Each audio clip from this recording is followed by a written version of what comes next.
After the NAR lawsuit verdict came in 2023, the way that real estate agents get compensated changed forever. Now, here's the thing. That change is not going to happen immediately. That's not an overnight thing. That's something that is going to eventually change. Right now, there's still some legal things that need to happen. There's appeals, there's other lawsuits coming up, and all of that legal stuff. And even when that finally settles in or finally settles down, we have the industry practices as well. So there's some changes that are happening right now. Don't mishear me. When you go to your MLS, there's a lot more buyer agency, buyer commissions down to $1 or no commission. So there's still some changes that are happening already right now, but it's not a across the board industry thing. However, we don't want to wait for the entire thing to force us to change the way that we do business. So we need to take some steps today. We need to change the way that we're doing our business today. So when the train finally stops and reverses, we are ready and prepared to continue our business as normal. So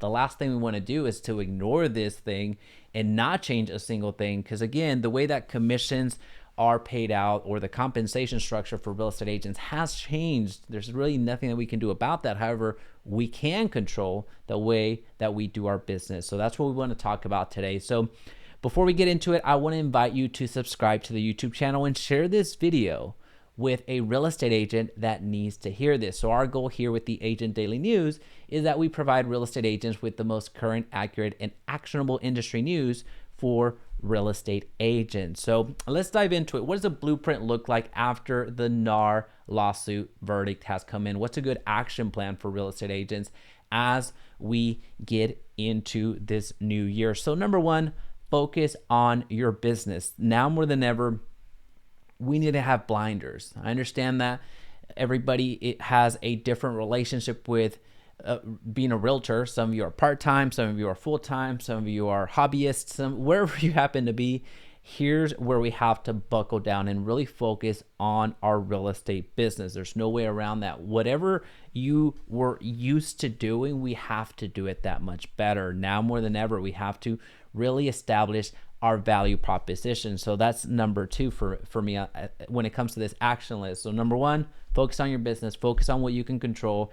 Yes, there are changes coming, but this is still a very lucrative business. This is still a very viable way for you to provide for your family, provide for your goals, just provide for your lifestyle. So the real estate agent business is not going away anytime soon. There's still huge opportunity. We just have to focus on our business. The second thing is, as mentioned at the beginning or a little bit, a couple minutes ago, seconds ago, establish your value proposition. What is that going to be for your business? So whenever you're looking at establishing your value proposition, what's in it for your buyers? What's in it for your sellers? Because this doesn't just impact from the buyer side. I know, well, we'll talk about the listing side here in a little bit, but when you're establishing your value proposition, you are demonstrating to your clients what value you actually bring to the table. There's a lot of transactions that you as a real estate agent saved. There's a lot of huge hazards that you helped your buyers and your sellers avoid. There's a lot of money that you provide, there's a lot of money that you help save your clients. At the end of the day, although we are underappreciated as real estate agents, we know that we provide a tremendous amount of value to the transaction. So we have to be able to clearly articulate that to the clients that we're working with. Number three, we have to, at this point, there's no way around it, we have to get those buyer agency agreements signed, executed, signed, sealed, and delivered. Here's the thing, being upfront with what your responsibilities are and what your buyer's responsibilities are and how you get compensated and how you don't get compensated is a must. We have to get these buyer agency agreements executed. Now, some of us that have never operated with buyer agency agreements in the past might find it a bit more intimidating because we're used to showing homes and we understand that, hey, there's going to be commission at the end of the rainbow and all that fun stuff. So we might not have been as active or purposeful with getting these buyer agency agreements, but right now more than ever, that's not an option. We have to get those agreements executed or you're going to be finding yourself working for free, right? So this is something that you need protection as a real estate professional, and this is one of the ways that allows you to have that protection. Now, it's not foolproof. There's still some there's still some things that you would have to execute on in terms of taking somebody to court if the compensation just isn't there from either side, right? So it's something that you still have to continue to push forward, but I would much rather you have this protection and this option to take somebody to court versus a handshake deal, right? So what also something very important that we need to recognize with these buyer agency agreements is that now you're going to be really diligent with pre-qualifying your buyers. It's going to save you so much time because you're going to find out who your buyers are serious, what buyers are actually serious and which ones are not. Oftentimes, again, if we don't use buyer agency agreements, we take it on faith that this person that I'm showing homes to is only working with myself, right? Not working with another agent on Tuesdays, and then another agent on Sundays, and me on Wednesdays, right? So we have that, for those that don't have buyer agency agreements in place, we're taking it on faith and hoping that that's not the case. So now it's going to allow you to pre-qualify your buyers a lot better. And at the end of the day, it's going to save you so much time and it's going to make you more money as we get that going. So number 4, I want you to niche down, really get into a part of real estate that you want to master. So we're talking new construction, we're talking probate, we're talking being investor friendly. So really working with investors become indispensable for the real estate niche that you decide to go into. There's so many different parts of real estate that you can really become a master in and be coveted by your clients at this point. So you really niching down and demonstrating that you're a real estate professional in a specific field, the same way that the same way that cardiologists are able to charge so much more money than general practitioners is the same thing that you can be doing for your real estate profession. So this is something that you really want to focus on. Again, number 4 is niching down is going to help you insulate yourself and really propel you in this time of uncertainty. Number 5, really have a service menu available. So what you're willing to do, full service, limited service, or consulting. Those are 3 things that you can be exploring when it comes to compensation models. So full service, there's a price for that. There's a percentage that you attach to that. Limited service, well, hey, I might not be there and provide the full service for you. If you really are adamant about having a discount, well, I'm willing to do this for this percentage. And then also, if there's somebody that just wants just the comfort for somebody to look over almost as a consulting side, then you offer consulting prices. So again, this is from the buyer side, understanding that we as buyers agents, there's certain things that you might feel comfortable with, that you might not feel comfortable with taking these type of consulting offers. That's okay, or consulting, offering consulting on an hour-by-hour cases for your buyers. That's okay. But again, having just a menu is going to allow you to really be serviceful to the type of buyer that you're working with. So for a lot of real estate agents that we're working with, we do really stick to the full service offering because we are able to clearly articulate the value proposition that we bring to the table. But for some of you, it might not be as clear cut. It might not feel as natural. So having options for your buyers, so let them decide how they want to work with you. Again, same way that you work with attorneys, there's different types of attorneys. You're working with attorneys on an hour-by-hour case in some cases, but you also might be working with attorneys on depending on a percentage basis, right? So they're just it really comes down to what type of business you want to run. Number 6, being listing agents.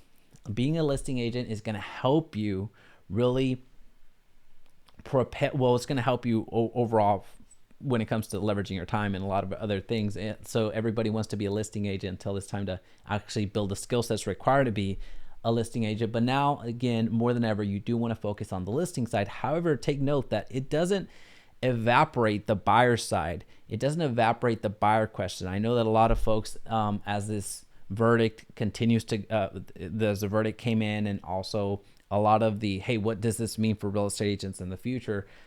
A lot of those conversations, the only default answer was, hey, focus on listings. You were always supposed to be a listing agent. I'm the listing agent that controls the entire market.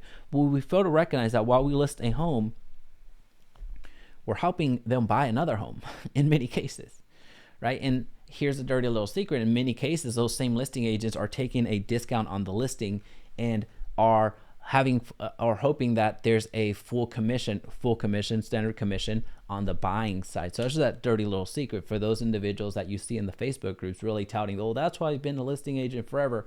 Well, we also, again, they have to recognize, and if they're being upfront and honest, that yeah, they do save a little bit or help their clients save a little bit on the listing side, knowing that they're going to receive, again, a standard or full commission of whatever that happens to be in the particular market, right? So that's something that is going to help you significantly in your real estate business, just from a pure the way that the real estate has been done. If you're controlling the inventory, if you're controlling listings, you're controlling your time a lot better, and you have a lot of buyers agents working with you or for you in some cases. So that really helps. That really helps your business. But at the end of the day, it doesn't evaporate or doesn't insulate you from having the buyer question altogether, the buyer side commission, because again, if you're listing a home, then you have that buyer side to work with as well. So you still have the same issue, you're running into the same issue. It's just more of a unique issue. So next thing that I would encourage you to do is really brand yourself. Make yourself an attractable gal or guy. Make yourself somebody that people want to work with. Be that person. Kind of goes hand in hand with becoming niching down and becoming an industry expert in a particular niche. When you're talking about branding yourself, you're speaking to quite a few people. A lot of people know who you are, right? It's not who you know, it's who knows you at this point, especially in real estate, because again, a lot of it has to do with the way that you're branding yourself. Very rarely, if ever, does it come down to how well you know the contracts. So I bet that you can agree. So you might know the entire contract in whatever state you happen to be in. You might know it through and through. But if you don't have a way to brand yourself, you have no way to attract clients, then that information is just not going to be that valuable for you. But yet you see the Instagram star, you see the YouTube star, you see the person that is really good at Facebook marketing. Well, they're the ones that are getting the business because they're the ones that are branding themselves and are attracting the business. So they may not know how to sell a home, but they know how to sell themselves. And that's really how they're succeeding in this industry. And that's the game that we're in right now. So at the end of the day, I encourage you to learn. The more that you learn, of course, the more that you're going to earn, but the more that you learn, especially right now, the more in tune that you are with what's happening in the industry right now, it's going to really, really help your business. But more than taking all of this information in, I want you to adapt. I want you to take in the information that you're getting, but also take some action. So hopefully here I gave you several points to really focus on a game plan as we go through these next months into these next years, so we can really make our real estate business that much better regardless of the circumstances. Talk to you soon.